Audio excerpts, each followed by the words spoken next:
오늘 우리에게 은혜 주실 하나님의 말씀은 신명기 5장 16절, 우리 한 절 다 함께 오늘 우리에게 주시는 하나님의 말씀으로 함께 봉독하죠. 다 함께 봉독합니다.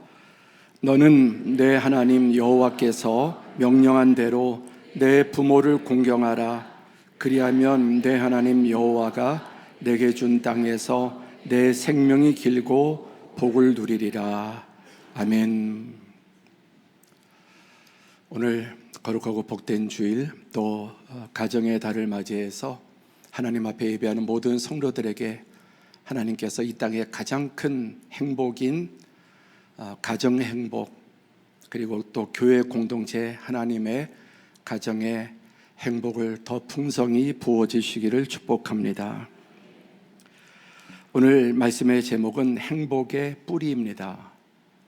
여러분, 행복은 뿌리일까요? 열매일까요?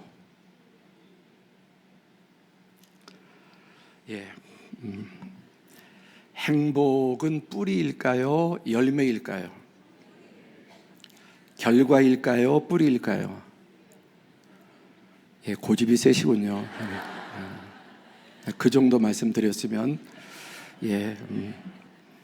축복, 평안, 형통, 열매일까요? 뿌리일까요? 이런 것들은 다 열매죠. 행복도 열매입니다.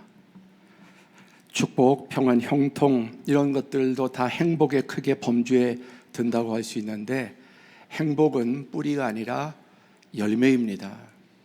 그럼 행복의 뿌리는 무엇인가? 오늘 그것을 하나님 말씀을 통해서 다시 한번 되새기려고 합니다. 잠언 4장 19절에는 악인의 길은 어둠 같아서 그가 걸려 넘어져도 그것이 무엇인지 깨닫지 못하느니라. 악인은 망했는데도 왜 망했는지 모르고, 실패했는데도 왜 실패했는지 모르고, 자기 자신에게서 문제를 찾지 않고 타인에게서나 환경에서 그릇되게 원인을 찾기 쉽습니다. 그러면 해결보다는 더 어려움으로 빠져들게 될 것입니다. 참 귀한 말씀이죠.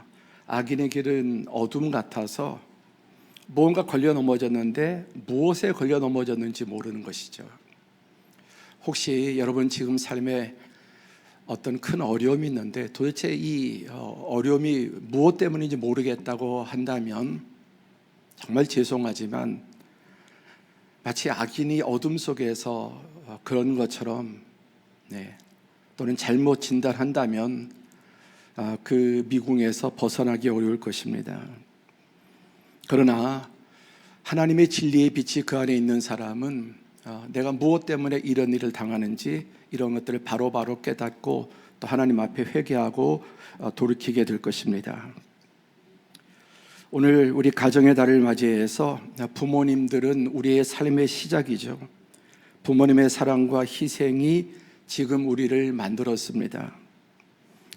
부모님의 사랑과 희생은 변함없이 크고 깊지만 그에 비해 자녀들이 부모를 생각하고 효도하는 것은 과거에 비해서 현저하게 떨어져 있습니다. 여러분, 부모의 사랑이 자녀들에 비해서 과거보다 줄어들었을까요? 저는 요즘 젊은 분들을 보면은 어쩌면 아이들을 저렇게 잘 키울까, 나도 저분의 자녀가 되고 싶다, 그런 생각이 들 정도로 너무너무 이 자녀들을 인격적으로, 신앙적으로, 그리고 경제적으로도 참 자녀들을 잘 키웁니다. 그런데 그 자녀들이 과거에 비해서 부모의 은혜를 알고 깨닫고 효도하느냐? 그렇지는 않은 것 같습니다. 옛날에 먹고 사느라고 자식들 어찌 보면 자녀들이 살지만 자녀들 팽개치듯이 그렇게 산 부모들도 많았습니다. 그러나 자녀들이 정말 부모님을 생각하고 효도를 했죠. 그러나 지금은 그렇지 않다는 것입니다. 그 이유가 무엇일까요? 요즘은 요양병원에 부모를 맡긴 후 1년에 한두 번도 제대로 찾아보지 않는 그런 자녀들도 많이 있습니다. 뉴스에서 심심치 않게 볼 수 있는, 또 뉴스에 나오지 않더라도 고독사로 외롭게 죽는 여러분 노인들이 꽤 많이 있습니다. 부모님이 돌아가셨는데 일주가 되도록, 심지어 한 달, 두 달이 되도록 돌아가신지도 모르고 방 안에서 그 시체가 썩고 있는 그런 가정도, 여러분 자녀들도 있습니다. 그리고 병든 부모를 누가 모시느냐, 이런 것 때문에 형제들의 아주 중요한 분쟁 중에 하나가, 왜 내가 다 부모님을 내가 모셔야 되냐, 나만 모셔야 되냐, 또 이런 경제적인 부분들. 그래서 형제 간의 분쟁의 주 요인이 부모님의, 병든 부모님을 모시는 이런 부분도 많이 있습니다. 전에 어머님이 좀 다치셔서 병원에 갔을 때 이제 진료를 받는데 그 복도에서 한 40대 정도 되어 보였습니다. 아줌마가 감정을 주체하지 못하고 전화기로 형제와 욕을 쏟아부으면서 소리를 지르고 악을 쓰고 너무 뭐가 복받쳤던 모양입니다. 듣자 하니 부모 모시는 문제 때문에 그 형제들과의 그런 쌓이고 쌓인 문제가 폭발해서 주체하지 못하고 그 병원 복도에서 많은 사람들이 있음에도 불구하고 그렇게 소리를 지르는 모습을 보면서 너무나 마음이 아팠습니다. 심지어 어떤 사람은 자신의 성공이 부모와의 관계를 완전히 단절했기 때문에 벗어날 수 있었다. 그래서 유튜버 이런 내용들을 보면은 문제가 있는 부모와 더 이상 연결돼서 계속해서 거기서 고통당하고 감정노동하지 말고 부모와의 관계를 완전히 끊어버려라. 그러면 자유롭게 될 수 있다. 이런 것을 경험 삼아서 말하는 사람들도 있는 것을 직접 들어보았습니다. 일견 그게 무슨 의미인지 이해가 되는 부분도 있습니다. 그러나 그것이 진정한 해결책이 될 수는 없습니다. 여러분, 부모는 그대로인데, 부모는 옛날보다 오히려 더 이 시대에 더 극진한데 자녀들은 왜 이렇게 많이 변하고 있을까요? 그것은 이 시대가 악해졌기 때문입니다.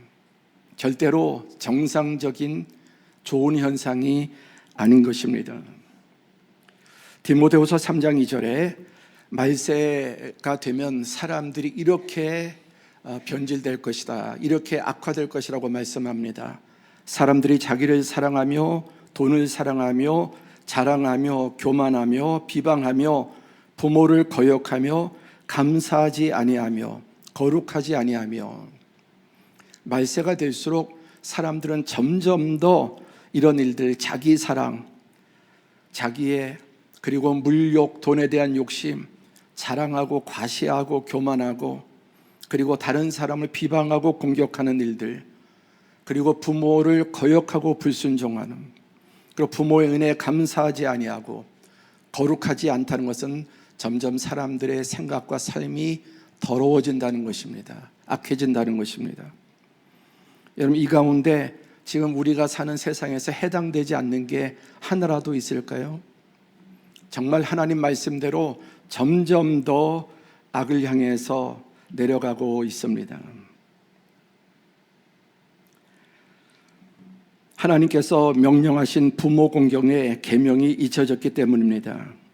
현대사회 효도라고 하는 단어는 양심, 이타심, 희생, 헌신과 같은 단어들 점점 사어가 되어 가듯이 새로운 없었던 언어가 생기기도 하지만 과거의 지배적인 언어들이 점점 사라지는데 양심이라는 단어를 들어보기 쉽지 않습니다. 이타적이라는 것도 여러분 그런 말들이 들어보기가 쉽지 않습니다. 헌신, 희생, 이런 것은 어리석음과 비슷하게 또 간주되기도 합니다. 이러한 상황은 개인의 불행을 넘어서 도미노처럼 사회 전체를 불행으로 빠뜨리게 만드는 것입니다. 가정의 이런 원칙과 기초가 무너지면 그건 당연히 사회 전체적으로, 그래서 알다시피 더 강조할 것도 없다시피 이 가정들이 파괴되고 가정들이 역기능적인 가정이 많아지는 만큼 이 사회는 더 각박하고 악해지게 되는 것입니다. 정말 옛날이 좋다. 그때가 모든 면에서 어려웠지만 훨씬 더 정신적인 고통이나 압박감이 적었습니다. 아마 연세가 제법 50대, 60대 넘으신 분들은 옛날이 좋았다. 무엇이 좋았다는 것입니까? 그래도 인간다움이에요. 경제적으로, 문화적으로 좋았다는 게 아니죠. 모든 게 편해지지 않았습니까? 이 과학은 인간의 모든 편리를 다 뒷받침합니다. 얼마나 빨라지고 편해지고, 음식을 하는 거, 빨래하는 거, 뭐 등등등, 모든 면에서 너무너무 편해졌는데, 저는 돌아갈 수 있다면 이 모든 것을 포기하고 과거로 돌아가고 싶습니다. 그럼 앞으로는 희망이 있을까요? 앞으로는 점점 나아질까요? 성경은 그렇게 말씀하지 않습니다. 말세가 될수록 점점 더 혼란스럽고 또 점점 더 세상은 악해질 것이라고 말씀합니다. 오늘 이 시간 하나님의 말씀 앞에서 왜 부모를 공경해야 하는가를, 그리고 이 공경이 개인적인, 가정적인, 사회적인 어떤 결과를 가져오는지를 다시 한번 생각해 보기를 바랍니다. 지난주에 어린이 주일을 맞이해서 마땅히 행할 길을 아이에게 가르치라. 그리하면 늙어도 그것을 떠나지 아니라. 어릴 때 올바른 것을 조기 교육 잘 시키면 일평생 떠나지 않고 그 진리 가운데 살아간다는 말씀을 전했습니다. 여기서 마땅히 행할 길, 단순한 도덕과 예절을 넘어서 인생 전체 기초가 되고 원칙과 방향, 가치가 되는 것을 마땅히 행할 길이라고 했습니다. 그럼 그게 뭐냐? 그것을 가장 쉽게 답을 말씀드리면 그게 바로 십계명입니다. 십계명은 지금부터 약 3,000년, 3,500년 전에 그 고대에 주어진 고대의 법이 아니라, 어떤 학자는 이 십계명은 인류의 모든 법의 모태다. 이 10가지 계명 안에 세상의 모든 법이 다 그 안에 들어 있습니다. 그 10가지 안에 거기서 잔뿌리가 나듯이 다 퍼져나간 것입니다. 그래서 십계명은 1계명부터 4계명까지죠. 4계명까지 천륜, 5계명으로 되어 있는데 4계명까지 천륜, 사람이 하나님에 대해서, 창조주 하나님에 대해서 어떻게 할 것인가, 인간관계보다 우리를 지으신 하나님과의 관계가 더 우선이죠. 그 다음에 5계명부터 10계명까지는 인륜이죠. 그래서 10계명은 결국 크게 하나님과의 올바른 관계 형성, 그리고 또 모든 이웃과의 올바른 관계 형성. 그래서 예수님은 이 성경을 하나님 사랑, 이웃 사랑이라고 딱 떨어지게 말씀하셨습니다. 사랑이라는 거예요. 하나님 사랑, 이웃 사랑. 그래서 저는 신앙생활은 하나님께 효도하는 것이다. 나의 만물의 우주의 아버지, 영적인 아버지, 모든 아버지의 근원이 되시는 참 아버지이신 하나님을 바로 알고 그분을 섬기고 예배하는 것.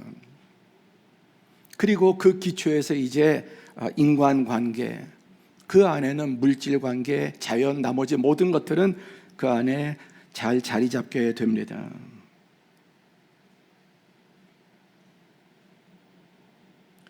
그래서 우리는 가정의 달을 맞이해서, 여러분 지난주 자녀들에 대한 교육, 오늘 이 말씀은 인간의 모든 우리의 전 생애의 뿌리가 되고 기초가 되는 것입니다. 자, 오늘 본문 말씀은 십계명이죠. 신명기 5장 16절 한 절을 읽었는데 십계명 중에 우리 인간에게 주신 첫 번째 계명이죠. 우리 다 함께 다시 한번 봉독합니다. 시작. 너는 내 하나님 여호와께서 명령한 대로 내 부모를 공경하라. 뿌리가 뭐냐? 우리 인생의 뿌리는 부모님을 어떻게 하라? 어떻게 하라? 효도가 아니라 영광. 오늘 가장 키포인트, 좀 이 단어를 체크하시면 좋겠습니다. 부모에게 잘해라, 효도하라가 아니라 부모를 어떻게 하라? 영광스럽게 하라는.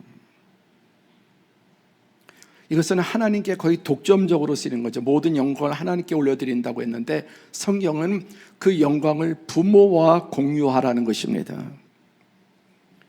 그래서 이 말씀에 내 하나님 여호와께서 명령하신 대로, 너는 내 하나님 여호와께서 명령하신 대로 이 계명에 신적인 힘, 신적인 절대적인 가치와 권위를 부여하십니다. 이 공경하라는 말씀은 카베드라고 하는 단어입니다. 무겁게 여기다, 중요하게 여기다. 자, 이 성경책 무겁지 않죠. 예. 그런데 이 강단을 제가 든다면 저는 지금 저 같은 경우는 들 수 없습니다. 무거운 것, 물질적으로 물리적으로 아주 무거운 것을 말합니다. 그리고 이것은 이제 영적으로 나가면은 무겁게 여기고 중요하게 여기고 존귀하게 여긴다, 그런 뜻입니다. 이 카베드라고 하는, 카보드라고 하는 단어는 하나님께만 독점적으로 쓰이는 단어입니다. 그런데 하나님께서는 오직 하나님께만 사용되는 이 단어를 부모에게 그렇게 같이 사용하도록 하십니다. 부모의 존재와 그 권위의 무게를 깊이 존중하고 그에 합당한 영예를 돌리라고 하는 것입니다. 하나 예만 들으면 출애굽기 14장 4절에 하나님께서 홍해를 가르시고 이스라엘 백성에게 비상 탈출구를 주셨죠. 그리고 거기를 따라온 애굽의 바로의 병거와 모든 애굽 군대를 그 홍해 바다를 다시 합침으로 그들을 완전히 수장시키셨습니다. 여러분, 이 일을 통해 하나님의 전능하심, 하나님의 위대하심이, 영광이 온 천하에 드러났습니다. 어떻게 바다가 갈라지고 그 사이로 하나님께서는 이스라엘 백성의 비상구를 내시고 다 지나간 다음에 애국 군대가 또 추격하자 하나님께서는 다시 홍해 바다를 덮으셔서 한 명도 살아남지 못하도록. 그래서 내가 이로 말미암아 영광을 얻으리라라고 하는 단어가 바로 이 카베드라고 하는 같은 단어의 어원입니다. 정리해 보면 이처럼 부모를 공경하는 것은 하나님을 경외하는 태도의 연장선상에 있으며, 부모는 하나님의 대리자이자 생명의 통로로서 자녀로부터 그들의 무한한 사랑과 헌신, 희생에 상응하는 존경을 받아야 할 존재임을 나타낸다. 다 함께 부모 공경은 하나님의 질서의 출발점이자 중심축을 이루는 중요한 원리이다. 오늘 제가 가장 강조한 것, 성령님께서 저와 우리 모든 성도들 마음속에 깊이 각인시켜 주시기를 원하는 것은 바로 부모를 공경하라는, 효도라는 개념이 아닙니다. 그보다 훨씬 더 무거운 복합적인 개념입니다. 카보드, 하나님께 예배할 때 사용하는 단어라고 말씀했죠. 성경은 부모 공경의 의무를 하나님의 창조 질서에 근거하고 있습니다. 하나님께서는 가정을 창조의 기본 단위로 세우셨습니다.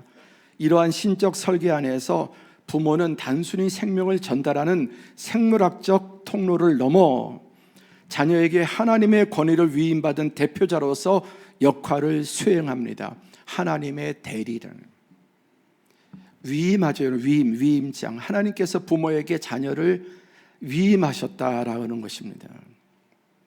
하나님의 부모됨을.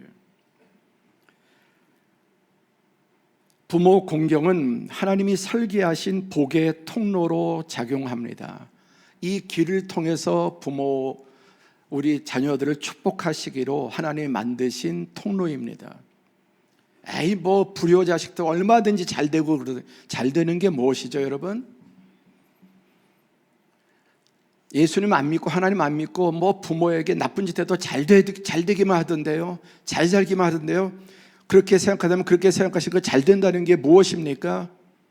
출세하고 돈 많이 벌고 떵떵거리면 산다는 의미 아닙니까? 그게 잘 되는 것일까요?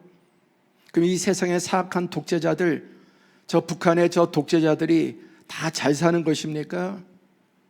가장 불행한 사람들, 가장 악한 사람들, 그렇게 해서 권력을 누리고 그 모든 부귀를 향유하는 것이 잘 사는 것입니까? 절대로 그렇게 생각하지 않습니다. 그러면 정말 정직하게 성실하게 살아도 그다지 돈도 벌지 못하고 그렇게 출세하지 못한 사람은 바보 같고 그런 사람들은 못 사는 것입니까?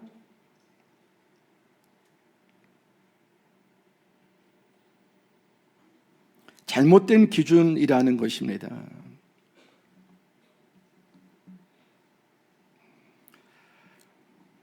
유명한 토저 목사님은 권위를 경외하지 않는 시대는 결국 하나님도 있는 시대가 된다. 그래서 부모와 멀어지는 이 속도와 하나님과 멀어지는 속도가 같습니다. 창세기 9장에 보면 노아의 아들 함이 그 아비의 수치를 드러내고 사람들에게 그것을 다 드러냅니다. 수치를 드러냅니다. 하나님께서 그 함과 그의 후손을 저주하셨습니다. 사무엘상 2장에 보면 엘리 제사장의 아들들이, 홈리와 비나스 아들들이 나옵니다. 제사장의 아들인데 완전히 망나니 같은 자식들입니다. 아버지가 그들을 교훈해도 듣지 않았습니다. 하나님께서 엘리와 그 아들들, 그 가문을 저주하셨습니다. 사무엘하 15장에는 다윗의 아들 압살롬, 또 다윗의 아들 암논, 다윗의 아들 아도니아 같은, 그런데 아비를 향해서 반역을 했습니다. 하나님께서 그들을 저주하시고 그들을 비참하게 하나님께서 죽도록 하셨습니다. 한국에 유교가 들어올 때 제사를 지내지 않는다고 기독교는 불후의 종교다. 천만에 기독교만큼 여러분 무시무시한 그런 부모 효도를 강한, 구약시대는 부모에게 불효한 자식을 돌로 쳐서 죽이라고 해요. 돌로 쳐서 죽이라. 유교는 죽은 효도라면은 기독교는 살아있는 효도를 하나님과 같은 권위에 두고 그렇게 말씀합니다. 부모님을 영광스럽게 하라. 하나님의 대리자로서, 하나님의 권위로서 그렇게 인정을 하라는 것입니다. 효도 정도가 아니라. 그러면 그 열매는 무엇입니까? 이렇게 할 때 풍성하고 장구한 축복이 임할 것을 말씀합니다. 진정한 복이 임할 것을 말씀합니다. 다시 신명기 5장 16절에 너는 내 하나님 여호와께서 명령한 대로 내 부모를 공경하라. 그리하면, 정확하게 인과관계입니다. 그리하면 내 하나님 여호와가 내게 준 땅에서 내 생명이 길고 복을 누리리라. 여기에 보시면 여러분, 자, 너는 내 하나님 여호와, 그 다음에 내 부모, 그리고 그리하면 내 하나님 여호와가 내게 준 땅에서 내 생명이 길고 복을 누리리라. 하나님과 부모님과 우리의 관계가 정확하게 종대로, 종으로 딱 정렬되어 있습니다. 하나님, 부모, 우리가 쫙, 그러니까 횡이라기보다는 종으로 딱 이 관계가 정렬이 되어 있어서 하나님과 우리의 관계에 절대로 부모가 곁나갈 수 없습니다. 부모를 돌아서 우회해서 하나님께로 나아갈 수 없습니다. 하나님, 부모, 그리고 우리와의 관계가 이어져 있습니다. 그래서 너는 내 하나님 여호와, 명령한 대로 내 부모를 공경하라. 그리하면 내 하나님 여호와가 내게 준 땅에서 내 생명이 길고 복을 누리리라고 말씀하셨습니다. 이 복은 그야말로 만복이고 전인적인 복을 말씀합니다.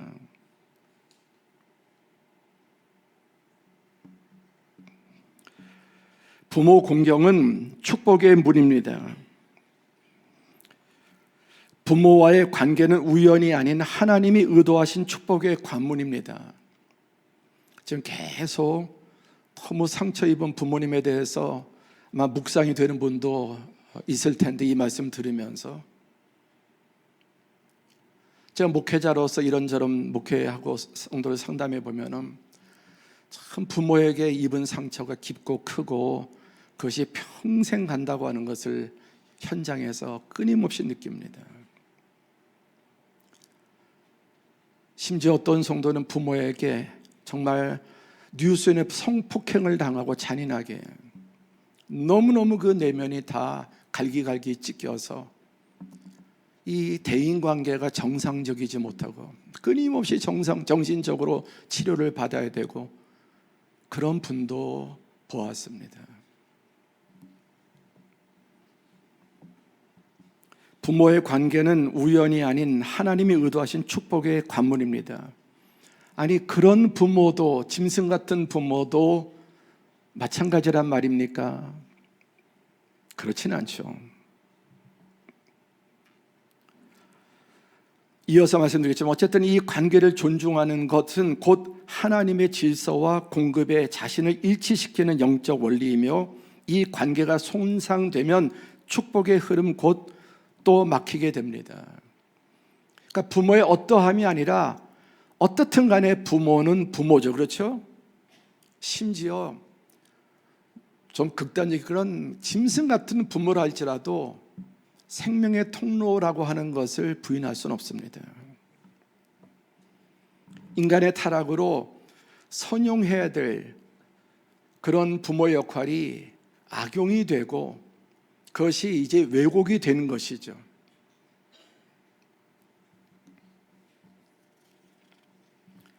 부모를 무시하는 것은 곧 하늘의 문을 등지는 것과 같다. 유명한 스펄전 목사님 말씀이시죠. 부모 공경은 단순히 문화적인 도덕적인 그런 미덕이 아닌 하나님의 질서를 인정하고 따르는 신앙 행위입니다. 그래서 로마서 13장 1절에 각 사람 위에 있는 권세들에게 복종하라. 가정에서뿐만 아니라 어디에서든, 사회에서든 직장에서든 이런 게 점점 무너지니까 여러분 세상이 점점 혼란스럽죠. 이런 단어들이 복종, 질서 이런 말들이 자유, 또 내 자신의 발산 이런 것들이 점점 강조되지 않습니까?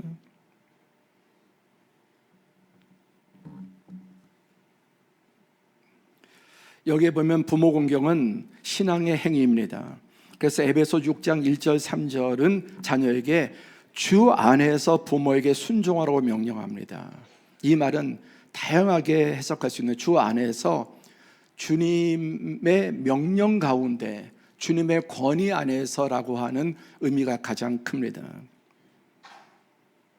부모 공경은 단순한 윤리가 아니라 하나님께 대한 신앙적인 순종임을 강조합니다.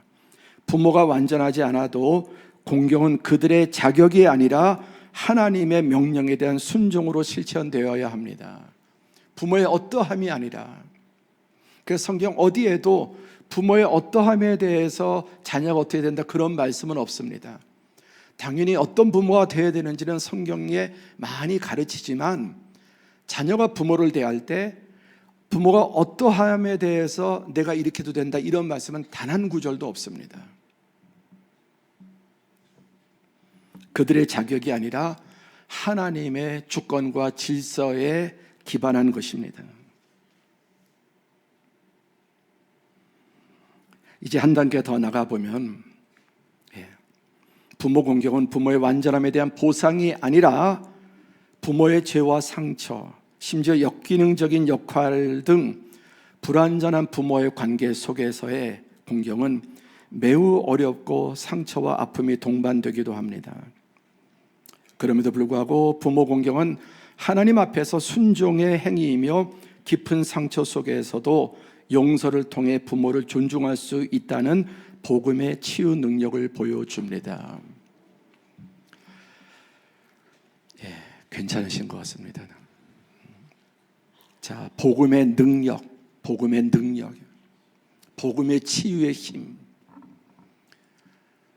그 세상에는 부모 자격이 있어? 해준 게 뭔데? 해준 게 있으면 효도를 받아도 되고 해준 게 없으면, 여러분 해준 게 많은 자식들은 부모에게 효도하던가요? 예? 어마어마한 그런 혜택을 받은 자식들은 부모에게 효도하던가요?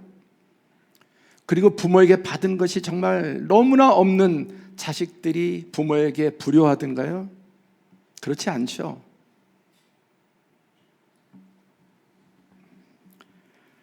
복음의 치유의 능력, 그런 가슴 아픈 상처를 그대로 안고 살지 말고, 단절하고 살지 말고 복음 안에서 치유받으라는 것입니다. 그럼에도 불구하고 부모의 관계를 내가 용서하고 회복해야 하나님께서 그렇게 정하셨기 때문에 하나님은 부모를 위해서가 아니라 자녀를 위해서, 이는 내가 잘 되고 형통하고 내 생명이 길리라고 말씀하셨습니다. 유명한 헬린 하우에는 용서는 공경의 가장 깊은 형태다. 저처럼 정말 좋은 부모님 만나서 나는 세상에서 가장 존경하는 분이 부모님이고, 어머님은 아직까지 살아서 하시는 모든 게 자녀손들을 위한 기도시고,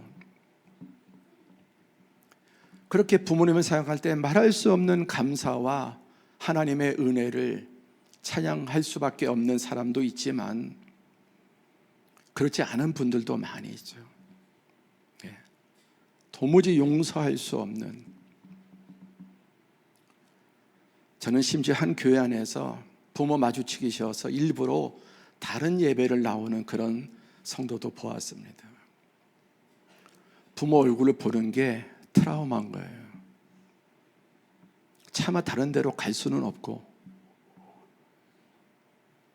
그러면 또 엄마 무시한 짓을 할 테니까. 얼마나 여러분 괴롭겠습니까? 아버지에게는 벌벌 떨어요. 중학생, 고등학생이 아니라 나이가 꽤 찼는데도 너무 안타까운. 그렇기에 용서는 공경의 가장 깊은 형태이고,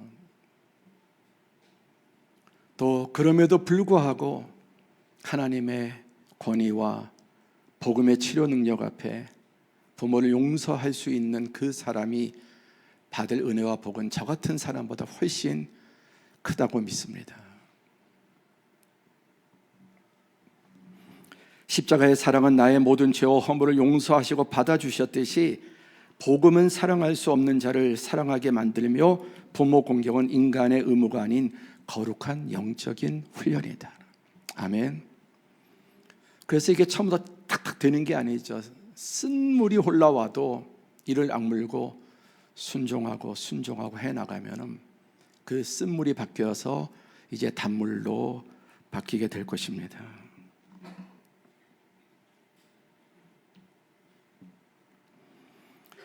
다 함께 봉독하자. 시작. 말세에 고통하는 때가 이르리니 부모를 거역하며. 말세가 될수록 점점 더 죄악이 팽배해지고, 그래서 폭발하듯이 점점 더 이 모든 것들이 죄악의 압력이 강하니까 살기가 어려운 겁니다. 모든 게 육체로 살기 편해졌는데 가장 힘들어진 건 죄악의 팽창 때문에.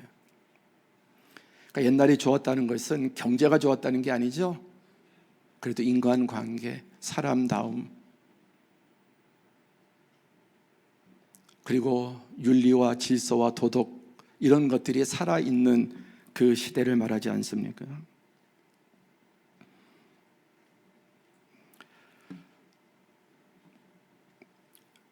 권위를 인정하지 않는 시대는 하나님도 있는 시대가 되고 마는 것입니다. 하나님은 부모 공경과 복을 연결 지으셨고 그 복은 인생 전반에 영향을 끼칩니다. 부모를 공경하는 삶은 하나님의 질서를 인정하는 삶이며 인간관계, 삶의 태도, 책임감 등에서 선한 열매를 맺습니다. 그 뿌리가 건강하니까 거기에서 이제 많은 또 건강한 줄기, 가지, 열매를 맺게 되는 것처럼,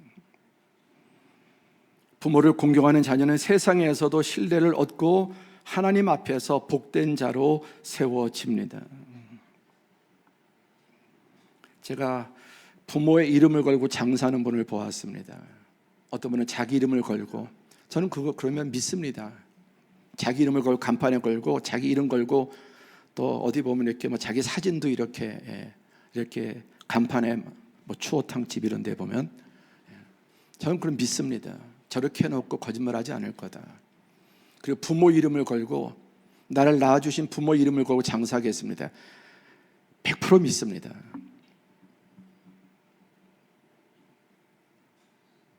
그런 사람은 지금 여기서 말씀드린 것처럼 세상에서도 신뢰를 얻고 하나님 앞에서 복된 자로 세워지게 됩니다. 미끄러운 경사길이라는 말이 있습니다. 부모 또 이제 자라면은 뭐 형제도 포함되고 교사이죠. 그리고 사회에서 또 직장의 상사들이라든지 이런 것들이 국가 질서, 하나님의 경외심까지 무너뜨리는 미끄러운 경사길. 그래서 이게 다 무너지는 거예요. 그래서 자기의 마음에 맞으면은 또 칭송하고 자기의 마음 안 맞으면은 법원도 다 자기가 기준이 돼서 법도 모르잖아요. 법도 잘 모르잖아요. 그런데 어떤 거는 칭송하고 어떤 거는 또 이런 것들이 다 어디에서 뿌리가 되겠습니까? 그 원인을 보면 이런 데서 다 나온다는.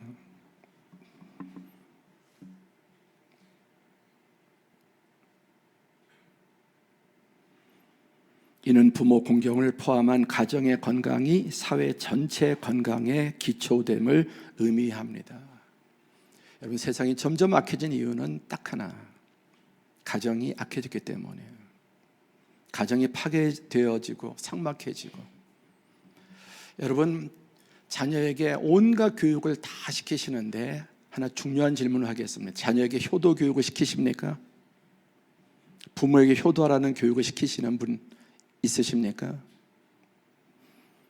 그거 시켜야 됩니까? 자녀에게 부모 효도를 누가 가르쳐야 합니까? 학교 선생님이, 교회에서 물론 그래야죠. 근데 잘 가르치지 않습니다. 아유, 그걸 내가 어떻게 가르쳐요? 중이 제 머리를 깎지. 여러분이 중입니까? 여러분 자녀 효도를 가르치셔야 돼요. 이것만큼 중요한 가치가 없기 때문에 하나님을 경외하는 것과 자녀가 부모에게, 그런데 가정에서부터 이 권위와 질서가 무너지도록 그렇게 해요. 요즘 보면 자식이 부모님 같고 부모님이 자식 같고, 너무너무 아이들에게 잘해서 아이들이 버릇 없어지고 그런 경우도 많이 있지 않습니까? 부모가 가장 먼저 가르쳐야 될 것이 자녀가 부모에게 효도하는 것을 가르쳐야 합니다. 특히 젊은 분들 가르치십시오. 정확하게 가르치십시오. 그게 자녀들을 복되게 하는 것입니다. 부모를 위해서가 아니라. 그리고 여러분, 잘 되는 그 자녀를 보는 게 목적이지 자녀 잘 되는 걸 통해서 뭘 내가 얻으려고 하는 게 아니잖아요. 정말 자식들을 잘 키우고 싶다면 이 부모를 공경하는 것, 그리고 부모에게 말하는 것도 함부로, 세상에서 제일 함부로 말하는 대상이 되어버리면 안 되잖아요. 어릴 때부터 부모에게 공손히 말하고. 세상에서 가장 중요하고 높은 사람은 부모예요. 가장 중요한 분이 부모입니다. 가장 높은 분이 부모예요. 아멘. 아까 공경하라고 해요. 하나님의 반열에 올려놓고 행하라고 말씀하셨습니다. 자, 부모를 공경하는 자에게 주어지는 축복, 우리가 흔히 생각하는 그런 걸 넘어서 이게 진짜 행복인데 10가지 한번 스케치만 하겠습니다. 자, 제목은 여러분 읽으세요. 시작. 부모와의 건강한 관계는 자녀의 정서적 안정에 기여하고 심리적 건강을 유지하게 한다. 부모 공경은 도덕성과 책임감을 기르며 사회적 신뢰를 형성하는 기초가 된다. 공경하는 태도는 모든 인간관계에서 긍정적인 영향을 주어 친구, 직장, 교회, 공동체에서 좋은 평판을 얻게 한다. 부모를 공경할 때 가정 내 질서와 존중이 세워져 세대 간 갈등이 줄어들고 평화가 유지된다. 형제 간에도 마찬가지예요. 부모와의 좋은 관계, 형제 간의 이런 질서도 잘 가르치는 거죠. 5번째, 부모를 공경하는 삶은 하나님을 경외하는 삶의 훈련으로 이어지며 신앙이 성숙해진다.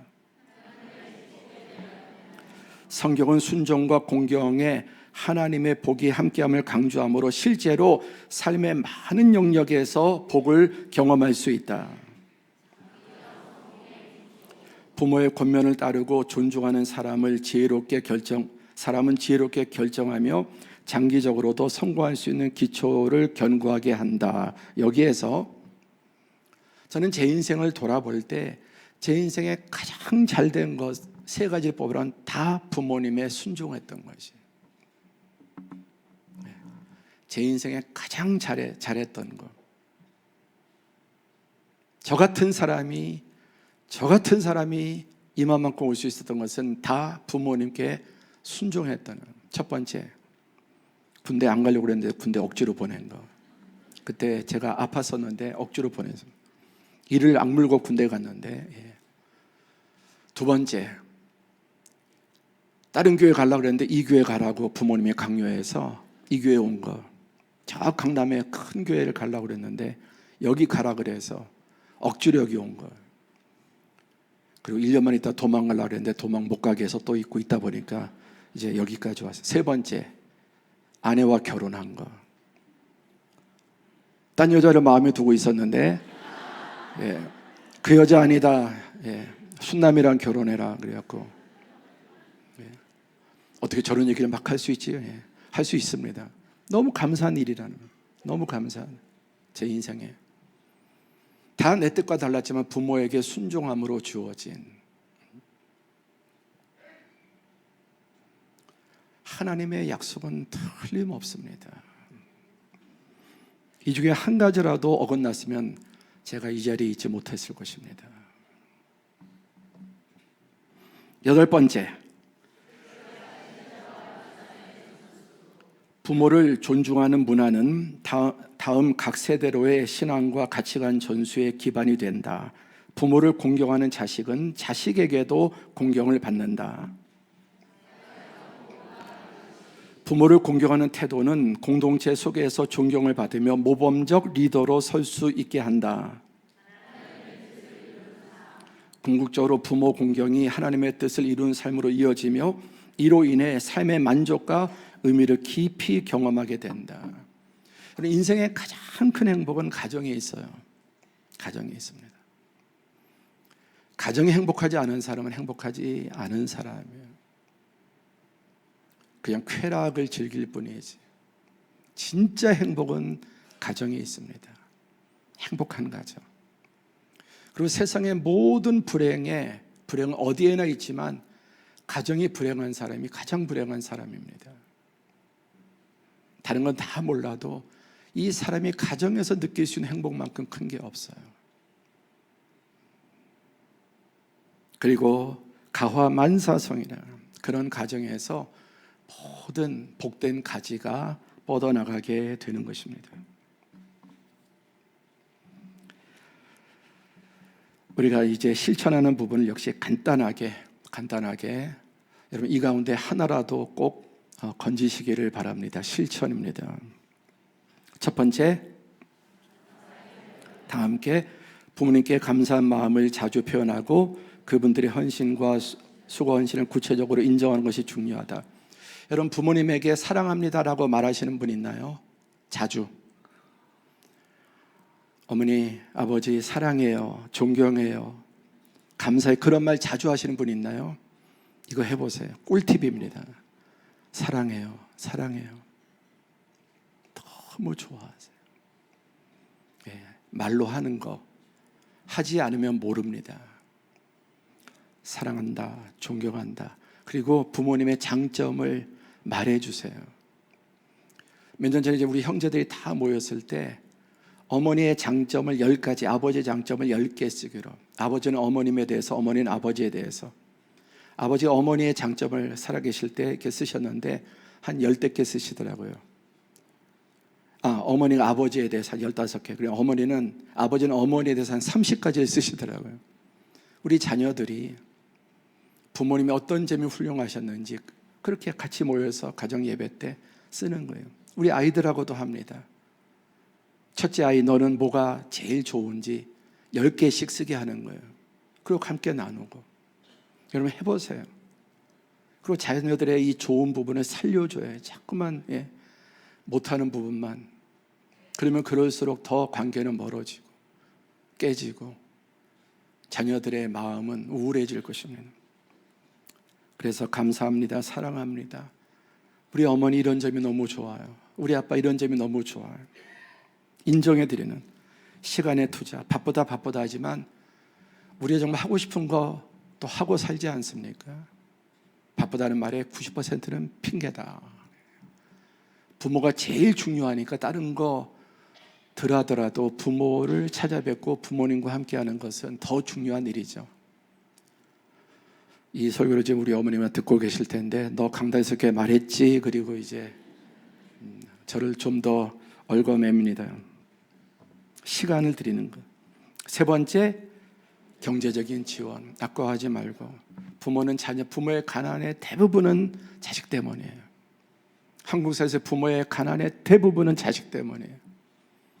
그러니 여러분, 1000분의 1, 10,000분의 1도 할 수 없지만 경제적으로 좀 더 부모를 섬겨야 합니다. 네 번째, 인격적인 존경. 말과 언어, 태도에서 밖에 나와서 사람들에게도 부모에 대해서 함부로 말하지 말고 다른 사람에게서 셀에서 여러분 터놓고 얘기하는 게 좋지만, 그러나 함부로 말해서는 안 돼요. 존중하는 말과 태도, 말투, 눈빛, 그리고 요즘 스마트폰, 디지털 예의, 부모님께 가면은 좀 접어두고 가려두고 꺼두고 부모님과 대화에 집중하는 이런 것들 필요합니다. 여섯 번째, 양가의 부모를 동일하게, 자기 부모를 인정하면서 시댁은 더 악한 것처럼 우리 부모는 훌륭한데 그러지 않을 겁니다. 그렇다 해도 그렇게 하면 안 되고 양가의 부모를 동일하게. 마지막 7번째, 다 함께 있습니다. 시작.